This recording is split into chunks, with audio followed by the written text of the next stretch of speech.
Gibran dan jejak digitalnya, dari cuitan bocah hingga kursi wakil presiden. Halo Sobat RJ, kali ini kita akan bahas sesuatu yang bikin kita gelisah, gemes, dan gak bisa kita lewati begitu saja, yaitu jejak digital Gibran Raka Buming Raka, anak muda yang baru saja duduk di kursi wakil presiden karena bantuan sang paman juga bapaknya. Dan ternyata punya jejak digital yang sempat bikin geger dunia maya. Siap-siap ya, karena yang ini bakal seru banget buat diomongin. Jadi begini teman-teman, netizen kita kan kita tahu sendirilah, keren-keren ya. Apalagi dalam mengungkap sebuah fakta, walaupun ditutup-tutupi serapi mungkin pun, penciuman mereka lebih bisa diandalkan dalam membongkar drama-drama penguasa.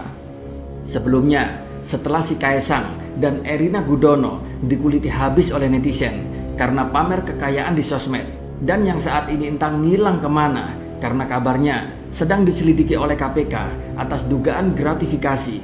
Kali ini para netizen kita ini, mereka berhasil mengangkat masa lalu Gibran yang jujur saja bikin kening kita semua berkerut.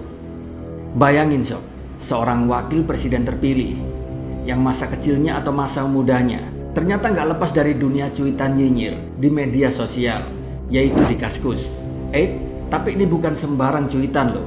Cuitannya ini tidak berbobot, bahkan terkesan murahan. Dan tahu tidak sob, cuitan tersebut menyerang habis-habisan presiden terpilih kita, yaitu Prabowo Subianto. Dulu, Gibran dikenal di Kaskus dengan nama akun Fufu Fafa. Nama yang unik, tapi isinya, wah, kalau dibaca lagi, kalian bakal mikir 1000 kali. Ini beneran nih, bocah ini yang sekarang jadi wakil presiden. Di sini, para netizen di media sosial nemuin sebuah postingan-postingan lama dari akun ini yang isinya semua menjelek-jelekkan keluarga Prabowo. Dan bukan hanya itu saja sob, postingan dari yang diduga Gibran ini mengejek sang presiden terpilih tersebut dengan kata-kata yang tidak sepantasnya. Mulai dari menyebut soal keluarga Prabowo, bahkan ada yang nyindir anaknya. Agak telat gue bahas ini soalnya gue nyari-nyari satu bukti yang kuat kalau itu beneran akunnya Gibran. Jadi akhir-akhir ini lagi rame banget, lagi trending di Twitter dan TikTok soal postingan lama di Kaskus yang diduga punya Gibran. Nah ini nama akunnya, Fufu Fafa. Di situ juga dicantumkan akun Twitter dan terkonfirmasi oleh postingan adeknya, Saekang. Ini nggak main-main, cukup keras postingannya dan bisa dibilang ini termasuk tindakan tercela. Nih, ada tentara pecatan lah, Wolen City of Kampret lah, stroke ringan lah. Dan dia sebut 13 provinsi yang dimenangkan Prabowo di Pilpres 2019 adalah provinsi terbelakang.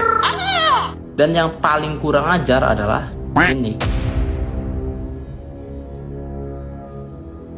Isi cuitan akun yang diduga milik Gibran ini di sini seolah menggambarkan dengan jelas bagaimana attitude, adab, maupun pola pikir dari si pemilik akun ini.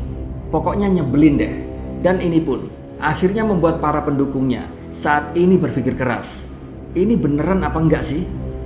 Nah, jejak digital ini pun makin rame setelah akun Twitter yang sekarang berubah menjadi X tersebut, yaitu @juandreko, bikin utas yang panjang soal bukti-bukti nyambungin akun Fufu Fafa ini sama si Gibran. Mulai dari nyambungin nama akun, tanggal lahir, sampai ucapan selamat ulang tahun dari si Kaesang ke kakaknya si Gibran. Di sini semua seakan menunjukkan kalau bocah labil ini ya memang si Gibran. Di dunia ini kita nggak sepenuhnya bisa bohong sob. Sebuah kebohongan suatu hari pasti juga akan terbongkar. Dan dalam bersosmed di dunia maya sekarang ini gak ada ampun deh. Pokoknya apa yang pernah kita lakukan di masa lalu bisa balik menghantui kapan saja.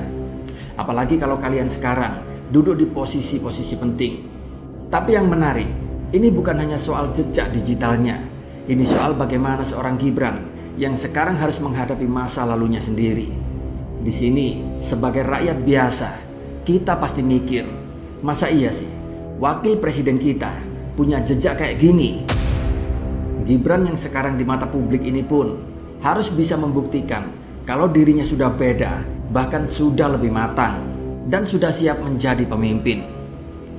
Tapi masalahnya, bisa nggak kita percaya sama sosok yang dulunya nyinyir habis-habisan, tapi sekarang berdiri di samping orang yang dihinanya? Nah, menurut saya ini sangat dilematis. Tapi ngomong-ngomong, siapa sih yang nggak pernah punya masa lalu?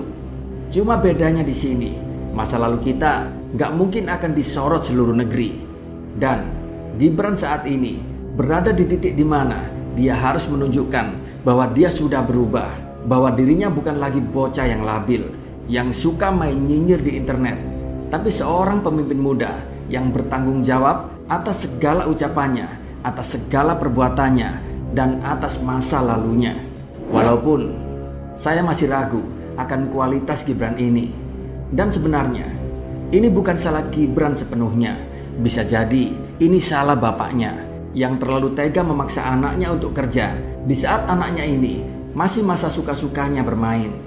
Ini pun dibuktikan dengan kantor Gibran yang sebagai wali kota Solo, yang beberapa waktu lalu disorot oleh media karena penuh akan mainan anak-anak. Kita lihat nanti apakah Gibran bisa menunjukkan sebuah kematangan dan kebijaksanaan dalam menyingkapi jejak digitalnya, dan apakah ini bakal dia klarifikasi, atau mungkin ke depan dirinya bakal minta maaf ke Prabowo, atau mungkin sebaliknya dia akan cuek sama masalah ini dan lebih fokus sama kerjaan ataupun sama mainannya. Semua ini bisa jadi skenario, tapi yang jelas rakyat sekarang ini lebih banyak yang pinter, lebih banyak yang kritis, dan gak gampang dibodohi. Dan itu adalah sebuah fakta. Dan bagi kalian yang masih muda, ini juga bisa menjadi pelajaran penting. Internet gak pernah bisa lupa, bro. Apa yang lu post hari ini bisa jadi akan menjadi bumerang buat kalian di masa depan. Jadi di sini, sebelum kalian ngepost sesuatu, pikir dulu panjang-panjang. Jangan sampai kalian harus membayar mahal postingan ini di masa depan cuma hanya gara-gara cuitan iseng yang kalian anggap itu remeh. Dan buat si Gibran, kita tunggu saja langkah apa yang bakal dia ambil. Apakah dia bisa menunjukkan kualitas kepemimpinan, atau malah akan tambah memperkuat stigma bahwa dirinya adalah pemimpin karbitan yang masih suka main-main. Tapi apapun yang terjadi, di sini satu hal yang pasti, rakyat jelata akan selalu ngikuti dan gak akan pernah lupa. Sekian dulu ya pembahasan kita kali ini. Jangan lupa untuk like, subscribe, dan share video ini biar masyarakat kita bisa semakin melek akan drama-drama politik tanah air. Dan tentunya akan semakin banyak yang tahu soal isu penting ini. Tetap stay tune di channel ini ya buat info-info panas lainnya. Bravo netizen, salam perjuangan dan salam dari rakyat jelata.